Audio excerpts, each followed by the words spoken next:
जय माता दी दोस्तों। आज हम पूजन क्रम की विधि का वर्णन करते हैं या फिर चर्चा करते हैं। पूजन क्रम षोडशोपचार क्रम, दशोपचार क्रम, पंचोपचार क्रम, यह 3 प्रकार का होता है। यानी एक आप 16 उससे उपचार से कर सकते हैं, एक 10 उपचार से और एक पंचोपचार से। तो आसनम स्वागतम, पादम अर्धम आचमनीयकम, मधुपर्का आचम स्नान, वसनाभरणानि च, सुगंध कुसुमैर्धूप दीप नैवेद्य चंदनम, प्रयोजये दर्शनायम उपचारांश षोडशा। अर्थात आसन, आवाहन अर्थात स्वागत, पाद्य, अर्घ्य, आचमन, मधुपर्क, आचमन, स्नान, वस्त्र, आभूषण, पुष्प, दीप, धूप, नैवेद्य, चंदन, आरती, निवेदन करना, ये षोडशोपचार पूजन के प्रकार हैं। और अब दशोपचार क्रम। आचमनकम, मधुपर्काश्यमान्यपि, गंधादयो निवेदान्ता, उपचारादस्क्रमात्।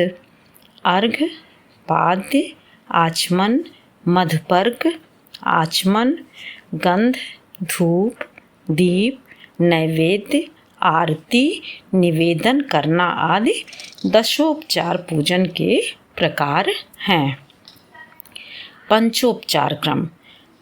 गंधादयो निवेदान्ता, पूजा पश्चोपचारिका, पूजा च त्रिविधा प्रोक्ता, तासामेकं समाश्रयेत्।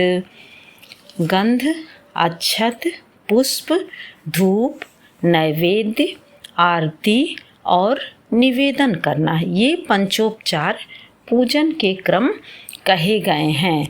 अब हमें पूजन के क्रम ये जो भी बताए गए हैं उनमें 16 प्रकार, 10 प्रकार और 5 प्रकार, जिनमें कि हमें किसी एक का ही अनुसरण करना चाहिए, पालन करना चाहिए।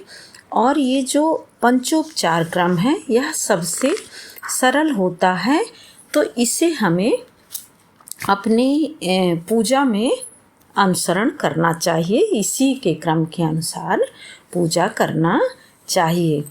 और इसके साथ साथ पूजा उपचार के साथ साथ पूजन सामग्री का भी बहुत ही महत्व बताया गया है।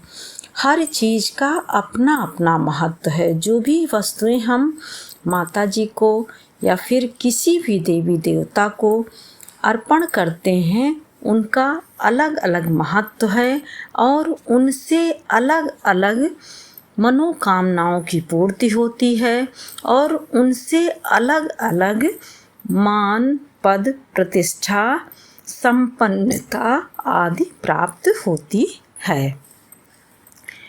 पहला, रोली चढ़ाने से हमारे सभी प्रकार के शारीरिक रक्त विकार दूर होते हैं।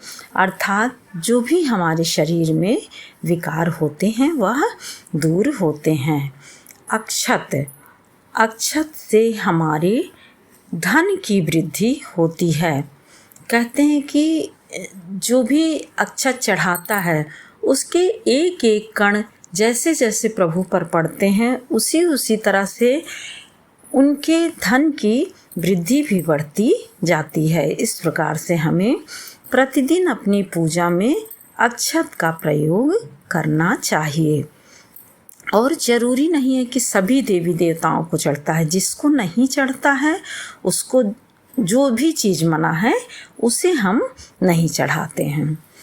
लाल फूल कहते हैं कि देवी माता को बहुत प्रिय होता है और शनिवार मंगलवार को हनुमान जी को भी चढ़ाया जाता है। तो इससे हमें प्रतिष्ठा की प्राप्ति होती है, चारों तरफ हमारी प्रतिष्ठा फैलती है। और अखंड ज्योति जो हमारी निरंतर जलती रहती है और उसकी लौ हमेशा सब चारों तरफ उजाला फैलाए रहती है। उसी प्रकार से हमारे ज्ञान की वृद्धि होती है। अखंड ज्योति ज्ञान की वृद्धि की प्रतीक है।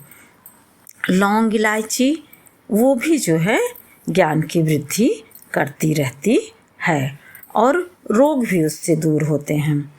और जहाँ नारियल को तो संपन्नता का प्रतीक माना गया है। हमने नारियल के विषय में अपने 2 और वीडियो में विस्तृत जानकारी दी है। चूँकि नारियल एक प्रकार से सभी चीज़ों से भरा हुआ संपन्न गुण संपन्न रहता है, चूँकि उसमें जल भी रहता है, नारियल भी रहता है और ऊपर कठोर भी रहता है। तो तीनों का अलग अलग महत्व है। नारियल से हमारे घर में संपन्नता होती है या फिर उससे संपन्नता प्राप्त होती है। कपूर जलाने से जितनी भी घर की नकारात्मक ऊर्जाएं होती हैं वह सकारात्मकता में बदल जाती है। और जब सकारात्मकता में बदल जाती है तो उस घर का वातावरण भी अच्छा रहता है और मानसिक शक्ति मिलती है, जिससे मानसिक शक्ति अच्छी होने पर आयु में वृद्धि होती है। पंचामृत में सभी वस्तुएं मिला देने पर 5 चीज़ें जब हम मिला देते हैं तो उसे पंचामृत कहते हैं। तो उससे हमारी मनोकामना की पूर्ति होती है, मनोकामना में वृद्धि होती है। इस प्रकार से हमें पंचामृत का अर्पण करना चाहिए। मिष्ठान अर्पण से आरोग्यता आती है। मिष्ठान जब हम चढ़ाते हैं तो हमारे शरीर में जो भी रोग होते हैं वो नष्ट हो जाते हैं और हम स्वस्थ, निरोगी, संपन्न और आरोग्यता की ओर अग्रसर होते हैं। अतः हमें इन सब का बहुत ही ध्यान देना चाहिए और सभी वस्तुओं को, प्रभु को या फिर देवी देवता को, सभी को अर्पण करना चाहिए। जय माता दी। फिर मिलते हैं दोस्तों।